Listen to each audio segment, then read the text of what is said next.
राधे राधे दोस्तों, शिव बाके बिहारी आप पर और आपके समस्त परिवार पर अपनी कृपा दृष्टि सदा बनाए रखें। छठ पूजा की मेरी सभी माताओं और बहनों को बहुत बहुत शुभकामनाएं। तो चलिए आज हम बात करेंगे छठ पूजा के बारे में। दोस्तों, बहुत से लोग इस व्रत को बहुत कठिन मानते हैं और कठिन मानकर इस व्रत को उठाते भी नहीं हैं, लेकिन सच ये व्रत कठिन है भी। मुझे लगता है सब व्रतों में कठिन है ये व्रत। ये व्रत बिहार, यूपी, पूर्वांचल, झारखंड में बहुत अधिक मनाया जाने वाला महापर्व है। देखिए बहनों, हमें अपने घर की परंपरा को आगे लेकर जाना चाहिए और ये व्रत आसानी से हम कैसे कर सकते हैं। बहुत सारी बहनें कठिन व्रत समझकर इस व्रत को नहीं उठाती हैं। देखिए बहनों, कई बार ऐसा होता है कि हमारी साथ से ये व्रत नहीं हो पाता, फिर भी हम डर के मारे ये व्रत नहीं उठाते हैं। तो आज हम बात करेंगे कि वह कौन कौन से नियम हैं जिसमें आप थोड़ा बहुत परिवर्तन करके ये व्रत आसानी से कर सकती हैं। साथ ही में आज हम बात करेंगे कि पहली बार अगर आप ये व्रत उठा रही हैं तो क्या उठा सकती हैं, किस कारण ये व्रत उठाया जाता है और बहुत सी बातें जानेंगे। साथ ही में हम जानेंगे कि ये व्रत कब शुरू हो रहा है, कब समाप्त हो रहा है, आपको किन किन बातों का विशेष रूप से ध्यान रखना चाहिए। तो बहनों, मेरी इस वीडियो को आप पूरी देखिएगा, बिल्कुल बिना स्किप किए हुए। अगर आपको पसंद आए तो इसे आप लाइक करें, शेयर करें और मेरे चैनल को सब्सक्राइब करें। आपके लाइक्स और कमेंट्स ही हमारे जुड़े रहने का माध्यम है। इसी से हमें पता चलता है कि आपको हमारा वीडियो कैसा लगता है। छठ महापर्व कार्तिक पक्ष के शुक्ल पक्ष में आता है। ये व्रत 4 दिवसीय होता है। चतुर्थी से ये व्रत शुरू होता है और सप्तमी वाले दिन इस व्रत का पारण होता है। चतुर्थी वाले दिन नहाए खाए होता है। पंचमी वाले दिन खरना होता है। षष्ठी के दिन संध्या अर्घ दिया जाता है घाट पर जाकर, जिसमें हम पूजा पाठ करते हैं। डूबते हुए सूरज को अर्घ दिया जाता है। सप्तमी वाले दिन सुबह सवेरे सूरज की पूजा की जाती है। सूर्य देवता को अर्घ दिया जाता है। पूजा करते हुए उसके बाद हमारा ये व्रत संपन्न होता है। उसके बाद हम अपने व्रत का पारण करते हैं। इस तरह ये व्रत होता है 4 दिवसीय। देखिए बहनों, ये व्रत बहुत कठिन होता है, लेकिन हम इसे आसानी से भी कर सकते हैं। अगर 4 दिन का व्रत थोड़ा आसान ढंग से करेंगी तो आपको ये व्रत रखने में आसानी होगी और श्रद्धापूर्वक आप ये व्रत कर पाएंगी।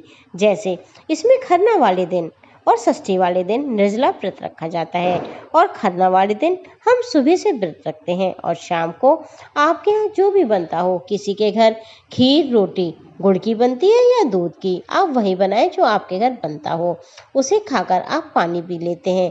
देखिए, हर घर की अपनी परंपराएं होती हैं, आप जैसा आपके घर होता है आप उसे उसी प्रकार करिए। देखिए बहनों, खरना वाले दिन हम शाम को छठ मैया का पूजा करते हैं, जिसे छठ की छठ भी कहा जाता है। संध्या के जिसे हम अर्घ्य देते हैं उसे बड़ी छठ कहा जाता है। तो मान लीजिए आपके यहाँ दोनों छठ होती हैं, खरना भी होता है और बड़ी छठ भी होती है, जिसमें हम शाम को अर्घ्य देते हैं। और आप इन दोनों व्रत को नहीं कर पा रहे किसी भी कारण से, चाहे वे शारीरिक कारण हो या आप उतने सक्षम नहीं हैं, तो आप खरना छोड़ भी सकती हैं। देखिए, बहुत से घर ऐसे हैं जहाँ दोनों छठ होती हैं और बहुत से घर ऐसे हैं जहाँ खाली बड़ी छठ होती है, जो कि निराहार और निर्जला रखी जाती है। तो आप खाली छठ पूजा करके भी इस छठ वाले व्रत को उठा सकते हैं और सुबह की पूजा करके सूर्य देवता को अर्घ्य देकर इस व्रत का पारण भी कर सकते हैं। देखिए बहनों, जैसे हम तीज का और जितिया का एक दिन का व्रत करते हैं, वैसे भी आप इस छठ वाले व्रत को उठा सकते हैं। बहनों, भगवान हमारी सिर्फ श्रद्धा और भक्ति देखते हैं और विश्वास देखते हैं। तो बहनों, आप निश्चिंत होकर सिर्फ एक दिन का व्रत कर कर भी छठ पूजा को उठा सकती हैं। दूसरा कार्य आप आसानी से कैसे कर सकते हैं। मान लीजिए आप कहीं बाहर रहती हैं, वहाँ आपके पास इतनी जगह नहीं है कि आप ठेकुआ आदि आसानी से बना पाएँ, क्योंकि कहाँ बनाएंगी, 2 चूल्हे आदि बनाने में बहुत मुश्किल होती है। तो आप फल से भी ये व्रत उठा सकती हैं।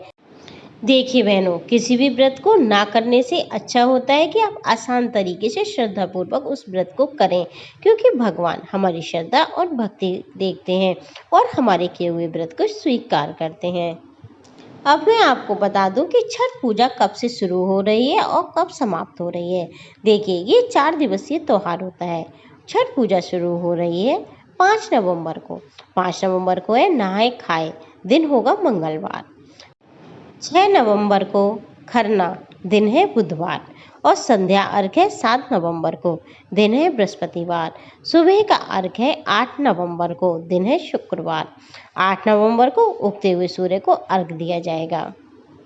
अब मेरी बहुत सी माताओं बहनों के मन में ये डाउट होगा कि नहाए खाए मंगलवार को है तो सिर कैसे धोएं। देखिए बहनों, कहते हैं बार से त्योहार बड़ा होता है, तो आप सिर धो सकते हैं। वैसे आप अपने घर की परंपरा देख लें, वैसे भाल धोकर ही नहाए खाए किया जाता है। लौकी, चने की दाल, सब्जी, अरवा चावल। देखिए, इसमें उबले हुए बॉयल चावल नहीं बनते, इसमें बनता है भात, काशी फल की सब्जी, कचौड़ी, पकौड़ी, जो आप चाहें खा सकती हैं। देखिए बहनों, खाना बनाते समय आपको शुद्धता का बहुत ध्यान रखना है। मसाले आदि आपको बिल्कुल अलग यूज़ करने हैं। डेली जो आप यूज़ करते हैं अनियन गार्लिक वाले, वो सब मसाले आप इस खाने में ना डालें।